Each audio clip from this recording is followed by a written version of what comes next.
Playing back-to-back with a DJ you haven't played with before. How do you go about that? Let's talk about that right now. This is Share the Knowledge. This is the Share the Knowledge podcast for DJs. So this next question is an interesting question. I have experience with the situation, not exactly the same situation, but definitely with playing back-to-back with different DJs and the pros and cons of doing that. So this is a pretty long question, but I definitely want to cover it.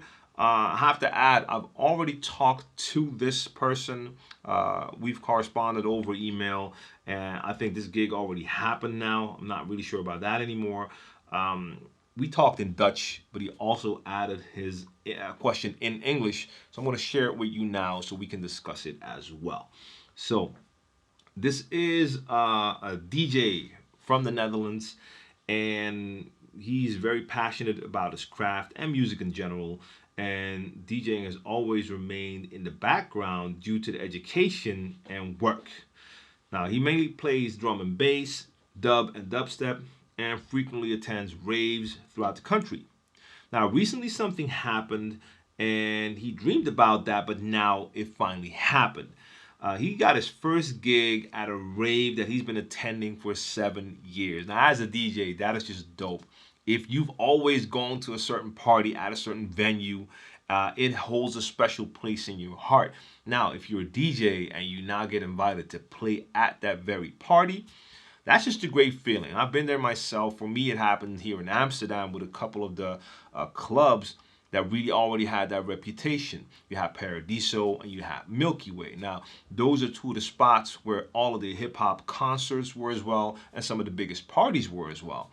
So when I first started to play at those venues, as a DJ, that's just a great thing. You're standing on the stage and you're looking at that crowd, and you used to be in that crowd, but now you're on stage performing there. So I can totally appreciate the feeling that he must have been feeling when he got that invite. All right, let's get into that question now. I'm opening the night back-to-back with an acquaintance, which normally isn't a problem. This time, though, I have absolutely no clue what I can expect from my back-to-back counterpart. The only fact I know is that he's the complete opposite of me. He doesn't really prepare his sets, and he's quite the freestyler. For instance, he experiments a lot with multi-genre and multi-tempo sets. And that's amazing, don't get me wrong. The guy knows how to play and has the experience and skills to do just that. But for me, it's only my first gig. I've only been playing on professional equipment for a year, and my only experience is warming up a sound system without a crowd and playing at a small cafe. In order to feel confident, I have to prepare my sets really well. Analyze, sort, order by energy level, set cue points, and so on. The guy I'm doing back-to-back with does none of that. I can't even predict what he could possibly play, which means I'll have to broaden my horizon and make sure I've got all ends covered, which makes me feel a bit anxious. The bottom line of my story is, how should a beginning DJ deal with the back-to-back performance with another DJ that clearly has more experience and might bump up the energy levels rather quickly? I know communication plays a huge part in answering this question, but we're not really close friends either.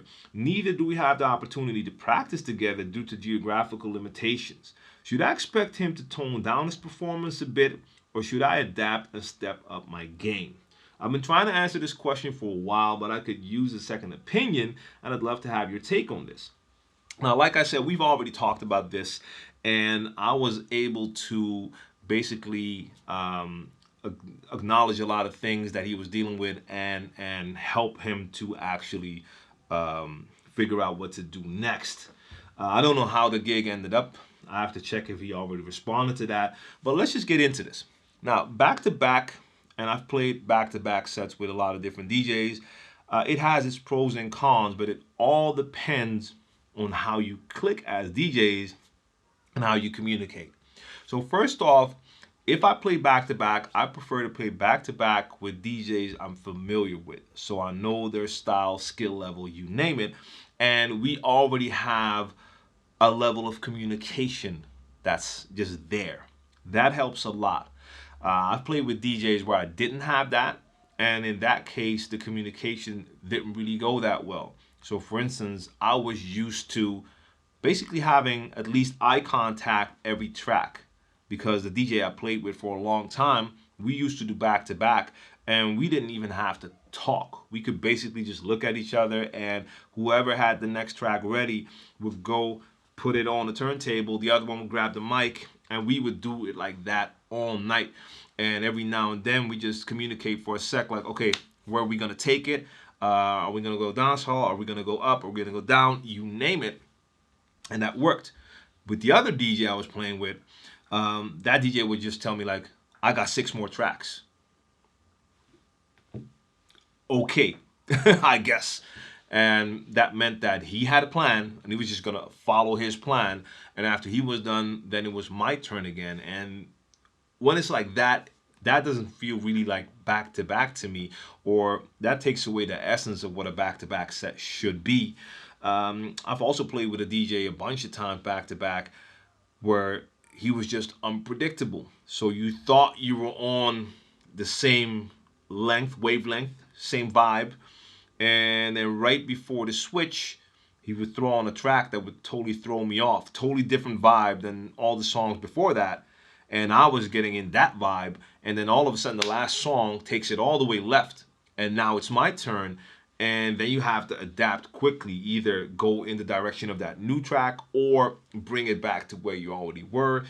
Now I'll make it work, but it's not as much fun when you're basically half of the time doing either damage control or just waiting for your turn. So back to back to me means you're playing with a DJ that you have a connection with that DJ. There's a click, and you have a good communication going on. If that's the case, then you can have a great time and play together. Now, in this case, that's definitely not happening. You have a beginner DJ, you have a more experienced DJ. The beginner DJ prepares everything because that's how he feels more comfortable, and he's playing with a freestyle DJ who really, really freestyles. To me, that booking personally doesn't really make sense, and the first thing I suggested to that DJ is connect with the promoter and see if there's another way this could be handled. So for instance, I would suggest that they do not do an opening set playing back to back, but let the beginner DJ do the first hour and let the other DJ do the next hour. That's going to help the party as well, because if you place 2 DJs together who cannot really play back to back, or the music and all levels are just going to go up and down the entire time, that doesn't really help anyone. The DJs aren't going to have a good time. The crowd is not going to have as good a time because it's going to confuse the crowd as well. Everyone's going to be better off if they divide that and just give the DJs separate slots. Back to back is something you shouldn't just throw in there and just put people together. Now, if that's not the case and you have to play back to back, another question was, should he try to play at the energy level of the other DJ or expect that other DJ to tone it down for him? Now, I already told him the other DJ is not going to tone it down for you, especially if that's the more experienced DJ who plays freestyle. Most likely he's not going to tone it down and adapt to a beginner's DJ style of playing, especially if you play in a totally different way. So that's not going to happen. And I also suggested that he does not try to play like the freestyle DJ if that's not what you're used to. Try to play the way you play, especially if this is your first gig in a venue like that. Go with what you know and how you feel most comfortable. Otherwise, it's going to be a very, very tricky situation. Like you said, you feel more comfortable having everything prepared, analyzed, sorted, ordered by energy, cue points set, you name it. Focus on your own preparation. Have your tracks all the way prepared so you're good to go with whatever you do. Now, one major advantage for you is you've been going to this party, this rave for 7 years straight, meaning you know what goes on at that party. And that is the only thing I don't think I mentioned in my response to him. Even if the other DJ is that freestyle type of DJ, you know how they play at that party, so you should be able to come prepared for that party. And even if you're back-to-back DJ, your partner for this gig, is a freestyle DJ that just likes to do multi-genre, you name it, he still has to stick to the genres that are associated with that event. So in that case, even if he goes a little bit left to right, it's still going to be within the boundaries of the music that you like to play. So don't try to go too far his way. Stick to what you know. Play what is supposed to be played at that party. But hopefully, I don't remember if you said that, but hopefully you're going to be able to fix it that you just don't do a back-to-back set. And look, doing a freestyle back-to-back set with someone, that can work okay if you're dealing with two more experienced DJs, because then you can both basically handle being thrown a track that you weren't expecting and taking it from there. But if you're still a little bit more new into this, you haven't played in front of people that many times, I don't think it's a great place to start, especially if it's at an event where you want to just have a good set, especially if you're going to play at this party where you've been going for all this time. Don't let people all of a sudden take you out of your comfort zone. Now look, I'm not saying that you should always stay in your comfort zone. Getting out of that zone, thinking outside the box can really help you to evolve. But right now, you are a beginner, so you should just be learning how to play in front of people. If we throw you out there now to adapt to that DJ style, that's taking a little bit too far for now. But I hope that they can just switch it up and you get to play like an hour and then the other DJ plays an hour. I think both of you will have a better time if you get to play that way. But yeah, that's my take on the back-to-back situation. I've had a lot of fun with DJs playing that way. I've had less fun with other DJs, and with certain DJs, I just knew like, okay, never again, because this doesn't work. I mean, the people at the party didn't suffer that much because we were both pros. So at the end of the day, we played good stuff. But that was not fun. Like with certain DJs, you just feel like, okay, this doesn't make sense. I'm better off playing my own set. And then with other DJs, you end that set and you're like, that was dope. We need to do this again soon.